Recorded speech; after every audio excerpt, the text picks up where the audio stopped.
ఏంటక్క, ఆ పెద్దిల్లు, ఆ కోట్ల ఆస్తిని వదిలేసి మళ్ళీ మన పాతింటికి తిరిగొచ్చేశాను, ఇప్పుడేం చేయాలా అని ఆలోచిస్తున్నావా? ఇందులో ఆలోచించడానికే ఉందమ్మా. ఆ పెద్దిల్లేం నా ఇల్లు కాదు, ఆ కోట్లేవి నా కష్టార్జితం అంతకన్నా కాదు. అది ఒక కలలాంటిది, వచ్చింది వెళ్ళిపోయింది. ఈ ఇల్లు, ఈ మనుషులు మాత్రమే నా సొంతం.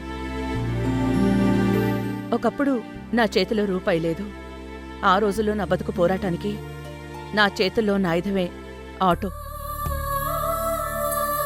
పగలు రాత్రి అనే తేడా లేకుండా ఊరంతా తిరుగుతూ ప్రయాణికుల్ని చేరవేస్తూ ఆ కష్టంతోనే కదా ఇంతకు ముందు వరకు బతికింది. ఇంతవరకు నా బ్రతుకు నడిపించిందా ఆటో. ఇప్పుడు కూడా అలా నడిపించేది అదే ఆటో. ఇప్పుడు మళ్ళీ ఆటో నడుపుతావా అక్క? తప్పే ఉంది పుష్ప. కష్టపడి చేసే ఏ వృత్తినైనా నేనెప్పుడూ చిన్నచూపు చూడు. ఈ రాణెమ్మ కాకి డ్రెస్ వేసుకుని మళ్ళీ ఆటో స్టీరింగ్ పడుతుంది. ఎవరి ముందు తలంచుకోకుండా గౌరవంగా కష్టపడి బ్రతుకుతాను. ఇందులో ఆలోచించాల్సిందేమీ లేదు. గాలోస్తున్నా వానోస్తున్నా చీకటి నిన్నే చుట్టేస్తున్నా ఎగరాలే ఎగరాలే. నిన్న మొన్న పంజరమిడిసి రేపటి కోసం రెక్కలు తెరిసి ఎగరాలే ఎగరాలే. నీ చూపే నీ వైపే పెక్కి చూస్తుంటే, నీ నీడే నిన్నింకా నిలదీస్తుంటే నిలబడక ఎగరాలే నిలకడగా ఎదగాలే.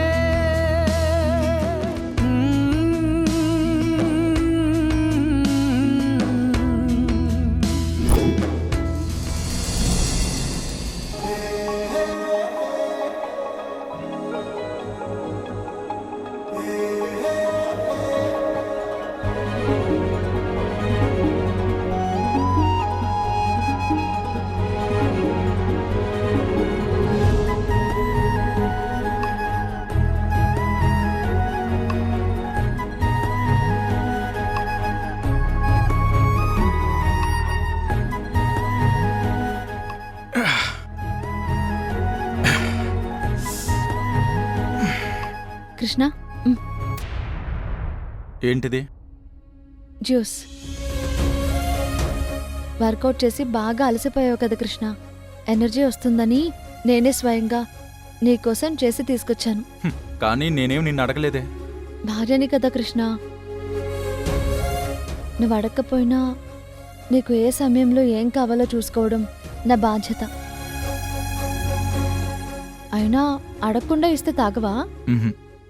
నాకొద్దు. అంత కష్టపడి స్వయంగా చేసుకుని తెచ్చుకున్నావుగా ఫ్రెష్ జ్యూస్, నువ్వే తాగేసే. కృష్ణ కృష్ణ,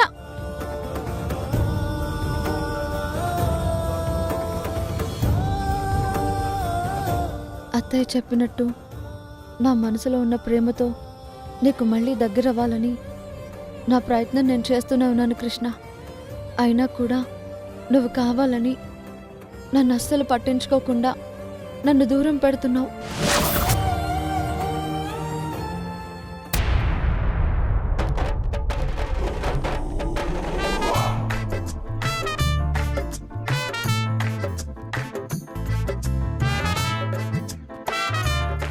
నువ్వు ఎవరు? నువ్వు అచ్చు నాలాగే ఉన్నావు ఏంటి? నువ్వు నీ అంతరాత్మ నీలాగా ఉండకుండా అత్తయ్య రానమ్మలా ఉంటుందా? సరే, ఇప్పుడు ఎందుకు వచ్చావు? అక్కడ కృష్ణ ప్రేమ దక్కక ఇక్కడ దేవదాసిలా ఫీల్ అయిపోతున్నావు కదా. నీ బాధ చూడలేక మంచి మంచి ఐడియాలు ఇచ్చి ఎలాగైనా మీ ఇద్దరిని ఒకటి చేద్దామని వచ్చాను. నిజమా? కాదు, అబద్ధంలా. నువ్విలా ప్రతి దానికి బొంగుమూతి పెట్టుకోకే తల్లి. ఆల్రెడీ అక్కడ నీ మొగుడు మూతి ముడుచుకుని తిరుగుతున్నాడు. చాలదా? నన్నేం చేయమంటావు? నేనెంత ట్రై చేసినా కృష్ణ నా ప్రేమను అస్సలు అర్థం చేసుకోవట్లేదు తెలుసా. అలా అని నువ్వు చేతులు ముడుచుకుని ఉంటావా ఏంటి? నిన్ను ఏయ్! ఒక్కసారి ఆ బుర్రను ఉపయోగించి ఆలోచించు. కృష్ణకి నీ మీద అసలు కోపం ఎందుకు వచ్చింది అది చెప్పు. నేను రానమ్మ అత్తమ్మ కోడలనన్న నిజం దాచానని అంతే కదా. అంతకు మించి నీ మీద పగుందా చెప్పు. లేదు, కానీ లేదు, గిన్ని లేదు. కృష్ణ ఒక్క విషయంలోనే హర్ట్ అయ్యి నీ మీద అలిగాడు. నీ మీద ఉన్న అంత విపరీతమైన ప్రేమని నువ్వు నిజం చెప్పలేదన్న ఇంత చిన్న కోపం వచ్చి గట్టిగా మూసేసింది. అవునని నువ్వు ఇలా సైలెంట్గా ఫీల్ అవుతూ కూర్చుంటే కృష్ణ మనసులో ఆ కోపం కూడా అలాగే గడ్డకట్టుకుపోతుంది. మరి ఇప్పుడు నేనేం చేయాలి? చాలా స్మార్ట్గా థింక్ చేసి ఆ కోపం ముసుగు తొలగించి లోపల దాగున్న ప్రేమని బయటకు తీయాలి. ఎలా? ఒక్కసారి పాత ప్రియ ఎలా ఉండేది గుర్తు చేసుకో. ఇప్పుడు కూడా నీ పాత అల్లరితో, నీ క్యూట్ చేష్టలతో నీ మొగుణ్ణి నీ వైపుకు తిప్పుకోవాలి. మళ్ళీ నీ వాణ్ణి చేసుకోవాలి. కృష్ణ కోపాన్ని కరిగించే అస్త్రం ఒక్క నీ ప్రేమకే ఉంది ప్రియా.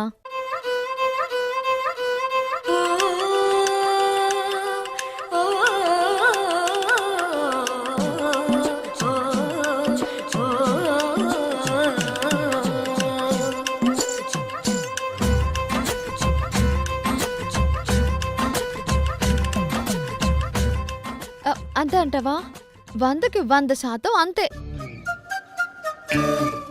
వెళ్ళు ప్రియా, వెళ్ళి కృష్ణతో కాస్త అచ్చక బుచ్చకలాడి బుజ్జగించి మురిపించి తన మనసులో దాచుకున్న ప్రేమని లాగి బయటపెట్టు.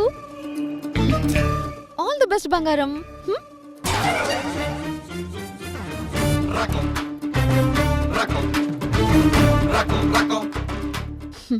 కృష్ణ, నీ మనసు నిండా నా మీద కొండంత ప్రేమ పెట్టుకుని పైకి మాత్రం కోపం నటిస్తూ నన్నే దూరం పెడతావా?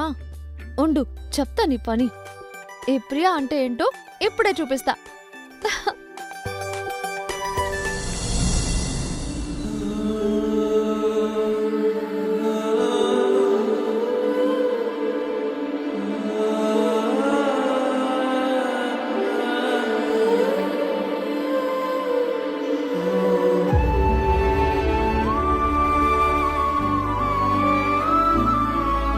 సూపర్!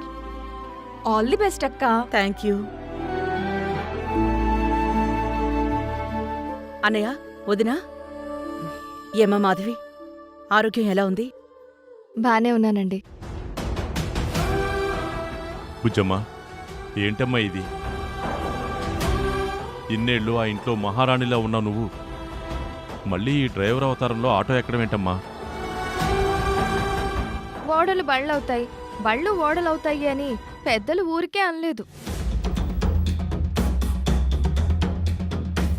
పాపం రాణమ్మ గారు, కాలం కలిసి రాకపోతే ఎంతటి వాళ్ళైనా మళ్ళీ పాత సీట్లోనే వచ్చి కూర్చోవాలి. మాధవి, ఇందులో జాలిపడ్డానికి ఏమీ లేదు.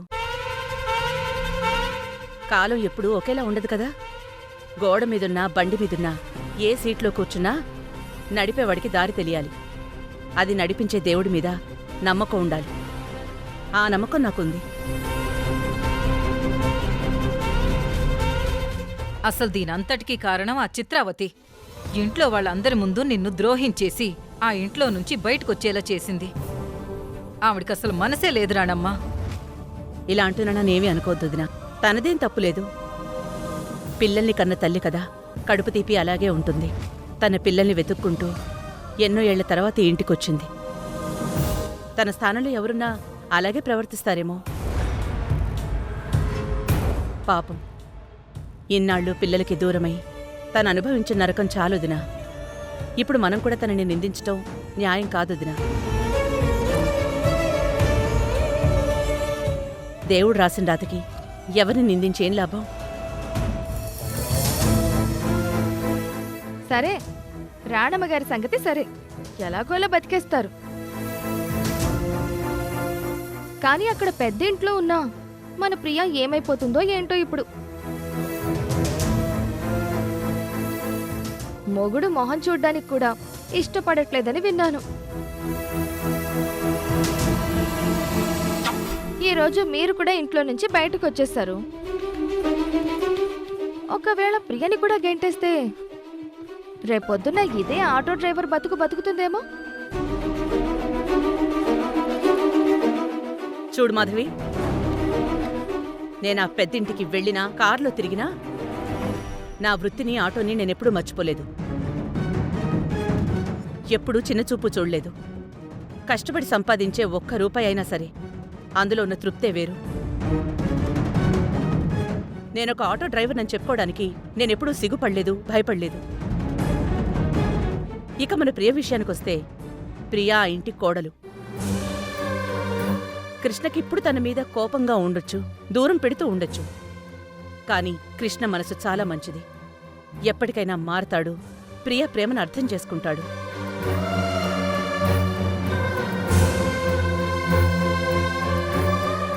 కృష్ణ భార్యగా, ఆ ఇంటి మహాలక్ష్మిగా ప్రియకక్కడ ఏ లోటు ఉండదు.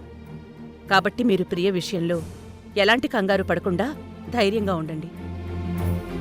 సరే అన్నయ్య, నాకు టైం అయింది, నేను బయలుదేరుతాను. సరేనమ్మా. అక్క జాగ్రత్త. ఎందరో చెప్పిన మాటే కదా, కళ్ళ ముందరే ఉన్న దారే కదా. తొందరే ముందన్న తీరొద్దిక, కష్టపడ్డోడికే దైవం తోడుండదా.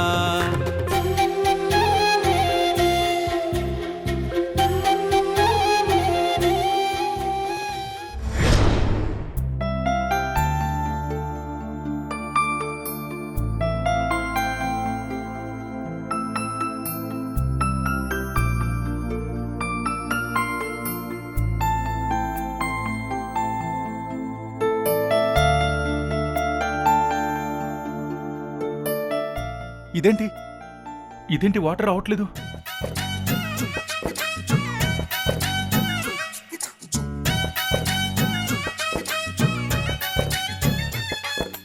బకెట్లో కూడా నీళ్ళు లేవేంటి? చా,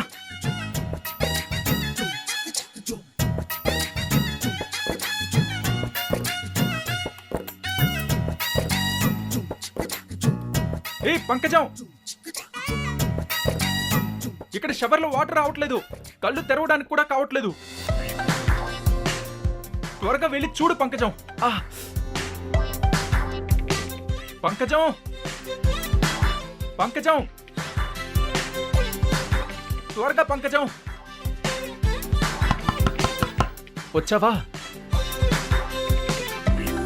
ఇక్కడ నీళ్లు రావట్లేదు, కనీసం ఒక బకెట్ నీళ్ళైనా తీసుకురా. పో, వెళ్ళు, కళ్ళు మండిపోతున్నాయి.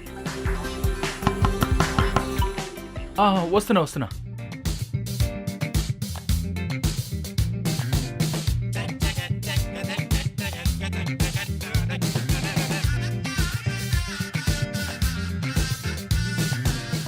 పంకజం, వచ్చావా? ఏమనుకోకుండా ఆ నీళ్ళ బకెట్ కొంచెం లోపల పెట్టు పంకజం.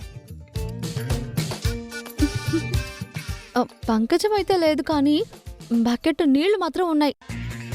లోపల పెట్టమంటే పెడతాను. నువ్వా? నిన్నెవరు తెమ్మన్నారు నీళ్ళు? సరే, వద్దంటే వెళ్ళిపోతాను, అభ్యంతరం ఏం లేదు. వద్దు. సరే, ఎలాగో వచ్చావుగా, ఆ నీళ్ల బకెట్ లోపల పెట్టేసి వెళ్ళు. మరిందాక జ్యూస్ ఇస్తుంటే తీసుకోలేదు? వా, ఇందాక సంగతి అయిపోయింది కదా, ఇప్పటి సంగతి ఏంటో చూడు. ముందు నీళ్ల బకెట్ లోపల పెట్టు. రా.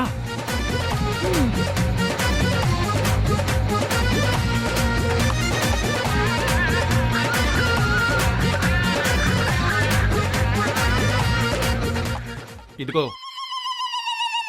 నీళ్ళ బకెట్ పెట్టేసి వెళ్ళిపో. వెళ్ళక ఈ సినిమా చూడ్డానికి ఇక్కడే ఉంటానా మరి?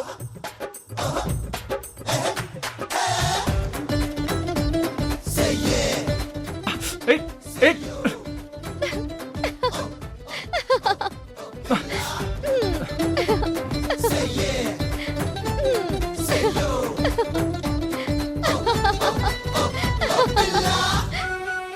ఏయ్, ముందు ఇక్కడి నుంచి బయటకెళ్ళు. వెళ్ళక ఇక్కడే ఉంటాను మరి. ఏయ్. అంతులేని కళ్ళలోకిలా అందమొచ్చి దూకితే ఎలా, మనసుకి లేని తొందర మొదలిక మెల్లమెల్లగా. ఏం చూశాను నీలో అని అడిగే లోపే మై మరచాను ఏమో అని బదులొచ్చిందే. ఈ వింతల మైకంలో గంతులు వేసిందే. నా గుండెకి చెబుతావా నా మాటే వినదే నీ వల్లే. ఓ బేబీ చిన్న నవ్వే చాలే చుక్కలే. బేబీ ఓ బేబీ చూపుతోనే check my breath away. Baby oh baby ముద్దుగానే మంటే పెట్టవే. Baby oh baby like a rainbow రంగే నింపవే.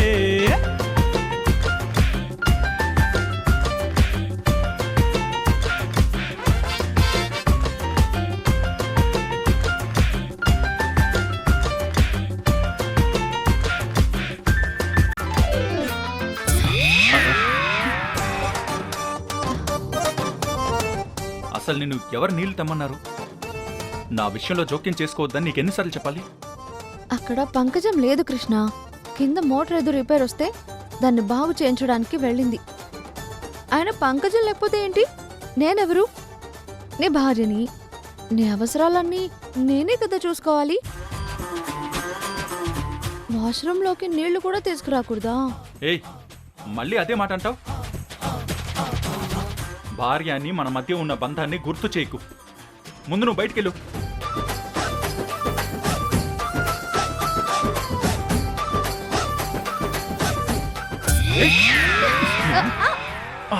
టవల్ జారిపోయి చాలాసేపు అయింది, చూసుకోండి. ఏయ్, ఆ.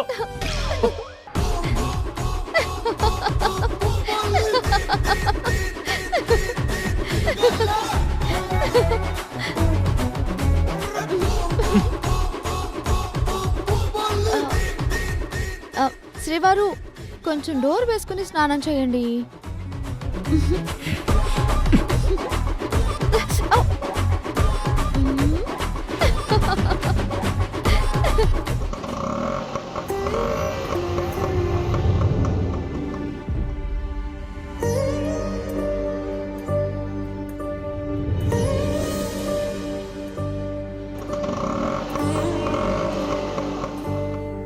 రేయ్ రండ్రా, రాణమ్మరా. మన రాణం వచ్చేసిందిరా. అందరూ ఎలా ఉన్నారు? మేమంతా బాగానే ఉన్నాం రాణమ్మ. మాకు పోటీ ఇద్దామని మళ్ళీ వచ్చినావా అక్క? కష్టాన్ని నమ్ముకునే మన మధ్య కడుపు నింపుకునే ఆరాటం ఉంటుంది గాని ఒకరికొకరం పోటీ ఎందుకు అవుతాం? అలా అని కాదులే రాణమ్మ. కోటీశ్వరరాలు అయిపోయావన్నారు. మమ్మల్ని మర్చిపోయి ఉంటావు అనుకున్నాం. మళ్ళీ ఇలా ఆటో వేసుకొస్తావు అనుకోలేదు. నేను కోటీశ్వరాల్ని కాలేదు రాజన్న. తల్లి లేని దారి తప్పిన 3 పిల్లల్ని దారిలో పెట్టడానికి ఒక తల్లిగా వెళ్ళాను. ఆ తల్లి స్థానంలో నిలబడి నా బాధ్యతని నెరవేర్చాను. ఇప్పుడు వాళ్ల కన్నతల్లి తిరిగొచ్చింది. ఆ 3 పిల్లల్ని తల్లికి అప్పగించి నేను రాణమ్మగా తిరిగొచ్చాను. ఏదేమైనా రాణమ్మ, నువ్విక్కడ ఆటో పెడితే ఆ సందడే వేరమ్మా. మమ్మల్ని మా ఆటో స్టాండ్ని మర్చిపోకుండా మళ్ళీ నువ్వు రావడం మాకెంతో సంతోషంగా ఉంది. నాక్కూడా. అయోధ్య చౌరస్తాకెళ్ళాలి, వస్తారా? అంటే వాళ్ళు రాణమ్మ, ఆ రూట్ నాదే. చాలా రోజుల తర్వాత వచ్చావు కదా, మొదటి బోని నువ్వే తీసుకో. ఆటో ఎక్కమ్మా. ఎక్కండి, వస్తాను. అలాగే.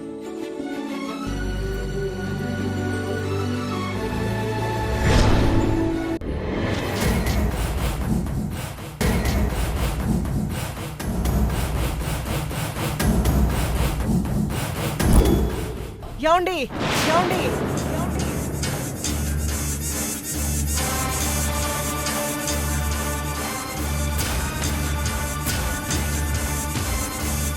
ఈ చిత్రావతి అనుకున్నది సాధించాలంటే ఈ రాణమ్మ అడ్డు తొలగాలి అని నేను ఆనాడే డిసైడ్ అయ్యాను. అందులో భాగంగానే రాణమ్మ కన్నపేగును దూరం చేస్తూ డిఎన్ఏ రిపోర్ట్స్ తారుమారు చేశాను. డిఎన్ఏ టెస్ట్లో కార్తీక, కావేరి, కృష్ణలు నీ పిల్లలే అని వచ్చింది. కానీ రిపోర్ట్స్ నేను మార్చేశాను. అంతటితో ఆగలేదు రాణమ్మ.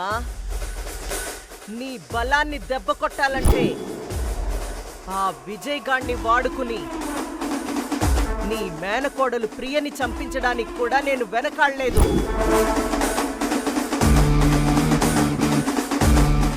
ధర్మతేజ, ఆ ధర్మతేజ మెమరీ లాస్ ని అడ్డం పెట్టుకుని అతన్ని నేను పరిచయం చేసుకున్నాను. రే మర్యాదగా దారి వదలండి, లేకపోతే అరిచి జనాల్ని పిలుస్తాను. పిలిచినా రావడానికి ఇక్కడ ఎవ్వరూ లేరు.